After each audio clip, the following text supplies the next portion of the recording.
Pessoal da Easy Edu, por gentileza, o recebeu com uma salva de palmas, por gentileza.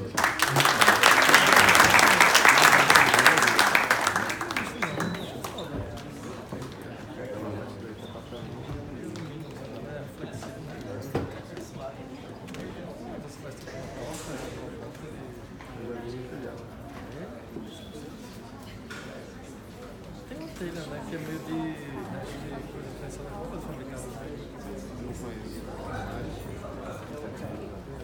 Tinha uma você vai fazer. Juntar um bocado lá.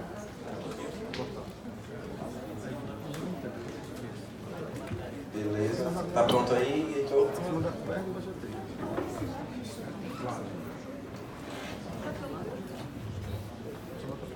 Se tiver lá, a gente vai. Estamos prontos, gente? Oi.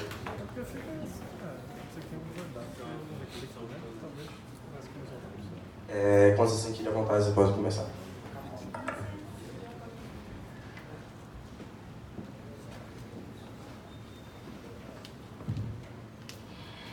Eu vou te contar uma história, agora atenção, que nasceu aqui no meio da palma da minha mão. Eu tenho uma história para contar para vocês, que é da professora Amanda. A professora Amanda, ela é uma coisa séria. A professora Amanda é 4º ano de uma turma, né, da escola Antônio Farias Filho. Então vocês conseguem imaginar como essa turma é agitada. Essa turma tem cerca de 35 alunos. E não são aqueles alunos assim, calminhos, tranquilos, relaxados. São aqueles alunos assim, né? Professora, eu quero saber, eu quero beber água, eu não sei o quê, professora, Eu odeio, eu não sou tia, eu sou professora, por favor, tá? Então, Amanda, né? Amanda é pedagoga, Amanda já fez um mestrado em educação matemática, Amanda também tem área de especialização em tecnologias e Amanda vive procurando vários desafios em como incrementar, como dialogar com esses estudantes. Da mesma forma que tem aqueles estudantes assim, tia e bastante inquietos, também tem aqueles alunos, tem aqueles estudantes um pouco apáticos, né? De pouca interação, que ficam um pouco envergonhados em perguntar. E vocês sabem que hoje qualquer motivo é para dizer, tá vendo? Ali, ó, 4 olhos. Aquele ali, ó, gordinho. Então, tudo é motivo para criar algum estímulo relacionado à questão do bullying, né? Ou a outras demandas relacionadas a descaracterizar os estudantes. Então, a Amanda também se preocupa muito com isso. A escola é uma comunidade bastante carente, como todas as escolas da rede municipal, e ela fica bastante atenta a isso. Aí ela pensou em todas as estratégias para o ensino da matemática. Ela pensou nas estratégias de elaborar grupos de estudos. Ela pensou na estratégia de fazer sala de aula invertida, da antecipação do conteúdo, mas também não teve êxito.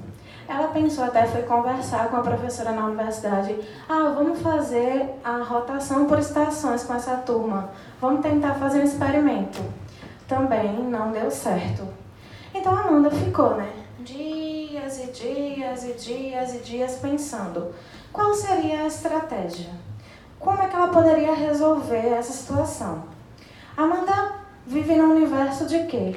Nós temos na rede 209 escolas. Dessas 309 escolas, nós temos aí cerca de 1.100 professores que são desde pedagogia a professores especialistas em matemática. Mas todos têm essa questão dessas dificuldades. E a Amanda ficou se questionando como é que ela poderia resolver. E aí, de repente, veio aquela luzinha no fim do túnel, em pensar como é que ela poderia resolver esse fato. Ela foi lá para os dados matemáticos, né, para poder compreender por que isso acontecia. Viu lá na Prova Brasil a questão dos resultados dos estudantes, né, que 7% dos resultados estudantes da rede municipal tem esse problema da resolução de questões desde do 4º ano até o 9º ano. Viu também, dentro do universo do Brasil, que de 8 em 10 estudantes, eles não conseguem aprender adequadamente o ensino da matemática, né, tudo baseado em avaliações, né, externas, e também viu no universo global latino-americano, né, que o Brasil ficou num ranking bem defasado lá, 73º, e os estudantes também têm uma média baixa em relação à matemática. E nesse pensar, nesse circular, nesse caminhar, nesse trocar ideias, nesse cruzamento de informações, didáticas, planejamentos, várias interações, ela pensou o quê? Vou lá conversar com o pessoal de tecnologia. Quando ela pensou em conversar com o pessoal de tecnologia, o pessoal de tecnologia, puxa, mas me conte um pouco a sua história. E a Amanda contou toda a trajetória. O que é que acontecia, quais eram as dificuldades, quais eram os problemas e como é que ela poderia resolver. E aí, eis que surgiu o Waze Edu, que é um dispositivo em que o estudante, aquele que tem uma dificuldade, né, em relação a poder dialogar, ficar um pouco constrangido e não sofrer bullying, ele vai poder identificar no seu dispositivo, na mesinha, quando o professor falar alguma questão, ele não entender, ele vai apertar lá, quando o professor liberar o dispositivo. E o professor vai poder ver aqui no relógio, né, a informação lá que está debruçada. Então, a Amanda imaginou, eis que essa solução. A Amanda ficou pensando, vamos lá com a minha turma. E ela vivenciou com a turma dela, quando ela chegou lá. Pessoal, e aí? E aí, o que é que vocês entenderam? Gostaram? Gostaram da aula? Quais foram as dúvidas? E aí, a turma lá sinalizou quantas questões, né, quantos estudantes estavam com dificuldades. E a Amanda ficou feliz em poder construir e encontrou vários mecanismos de várias outras questões que ela podia debater com eles em dialogar. E que aí eu passo a bola, a vez da história, para Igor. Bom, então, pensando com a Amanda, a gente pensou em um dispositivo onde a Amanda teria um relógio. Então, o dispositivo seria colocado na mesa do aluno. Então, seriam 2 botões, tá? Então, ele poderia dizer que entendeu ou não, com 2, certo? E a Amanda lá, ela recebe no relógio. Outra coisa também é a questão que, no ato do aperto do botão, em exemplos, eu consigo mensurar qual foram os alunos que teve dificuldade naquele ato. E eu gravo um histórico. Com base nisso, o professor ele tem um histórico do desempenho dos alunos.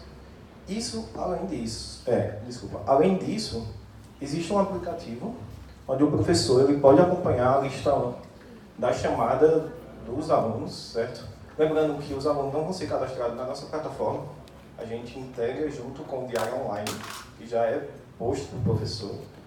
Então, ele não teria que aprender uma nova tecnologia para poder mexer em interação com o aluno. A nossa missão não é essa. Então, no ato, quando o aluno pergunta ao professor, eu não entendi isso. Então, o professor rascunha lá novamente um novo exemplo, e rascunha novamente um novo exemplo, chega uma hora que o professor fica meio encucado, que não tem mais exemplo que aquilo. Então, na plataforma, no aplicativo, ele pode cadastrar gatilhos. Então, ele pode ir lá nos gráficos, que vocês podem ver aí no aplicativo. Então, tem os gatilhos que ele pode ir lá e lembrar de algum exemplo com base no que ele propôs. Então, você está dando soma e pode ver uma equação lá que não deu e dar essa equação. O que é interessante dessa gravação de histórico é que você pode dar dados para a Secretaria de Educação, porque não tem dados do desempenho dos alunos que são muito defasados. Pelo menos a gente não encontrou ao devido tempo do hackathon, certo? Só isso. Muito obrigado.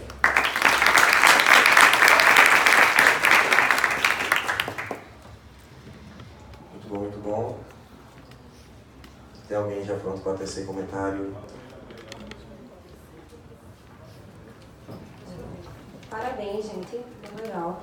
Deixa eu ver se eu entendi. Vocês começam trazendo o problema de ensino de matemática, né? Que é difícil ensinar e tal, etc. E acompanhar. Eu queria entender melhor, na verdade, essa conexão aqui. Como é que seriam esses gatilhos? Então, isso aqui serve só para dizer entendi, não entendi. Tem mais algum recurso? Que... Consegue me ouvir assim? Eu falo um pouco mais alto. O seguinte, todo mundo consegue?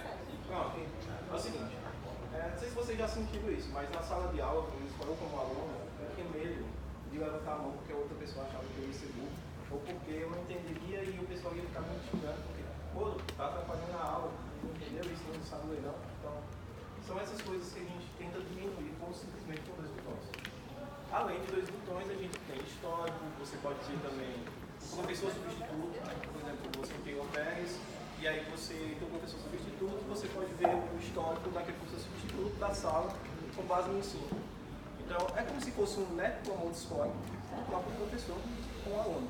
No lugar do aluno ficar lá preso sem responder, ele pode simplesmente apertar um botão e não sofrer uma represália ou sempre perguntar aquela coisa ao professor.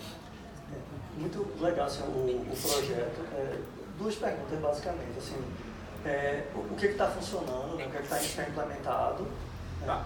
E a outra coisa, assim, é esse mecanismo dos gatilhos, é que eu não entendi. Os gatilhos são, o professor vai poder pegar perguntas ou exemplos que deram muito certo, é isso, tipo, porque ele mediu lá, olha, quando eu fiz essa pergunta, quando eu usei esse exemplo, todo mundo entendeu, e aí, se eu estiver na mesma situação, isso, é porque tudo bem. O tempo para mim é meio estranho. É porque no ensino, geralmente, o compartilhamento de informação entre uma sala e a outra, o professor é muito distinto.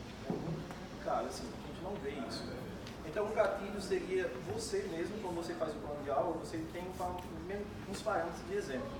Você vai dar, sei lá, uma soma, você tem um exemplo lá que você tem na cabeça que vai dar aquela soma. E aí você pensa, será que essa soma só dá para todo mundo entender? Se não dá, você cadastra lá como gatilho. Você guarda na mente, como se você estivesse guardando aquele exemplo na sua mente. E aí você esqueceu. Isso é um banco de dados. O que é interessante é que outro professor pode usar o mesmo gatilho. Então você está compartilhando exemplos ao professor. Certo? Então seria só um gatilho para você lembrar uma metodologia diferente. Não, sim, só falta uma questão, que ele até perguntou. O que está implementado? A ideia realmente é boa, mesmo não concordando tanto, porque aí nós estamos escondendo os alunos, estamos fazendo que eles fiquem mais escondidos dentro de uma sala de aula, e é justamente eu acho que a gente tem que fazer ao contrário. Que cada vez mais eles se mostrem, criem protagonismo e coisa e tal. A gente está pegando problemas que a gente tem antigo, da nossa educação arcaica, e ajudando eles a se esconderem mais. Eu acho que não é o caminho. Mas, como implementação, a gente queria saber, na verdade, o que está implementado. Pronto. As 2 placas elas estão funcionando via o wireless, tá? Então eu tenho uma API aqui no meu computador que recebe essas informações, trata e te mostra um relatório. Teve defasamento das placas Wi-Fi no Hackathon, então eu só tenho uma placa funcionando. Por isso que eu não liguei essa placa que estava em cima da sua mesa. Mas que você gostaria que eu pudesse apresentar, eu poderia trocar do braço dela e colocar e você ia ver funcionando. Então, teve esse defasamento. Outra coisa também é a questão da implementação disso, porque não tinha. O único tutorial que a gente achou foi em japonês, então foi muito dificultoso, enfim. Aí a gente conseguiu pelo menos montar a ideia. Aí esperamos o Isso.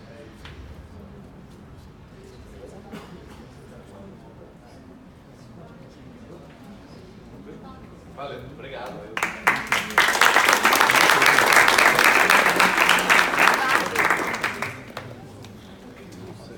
Agora a equipe que vai vir é a School++.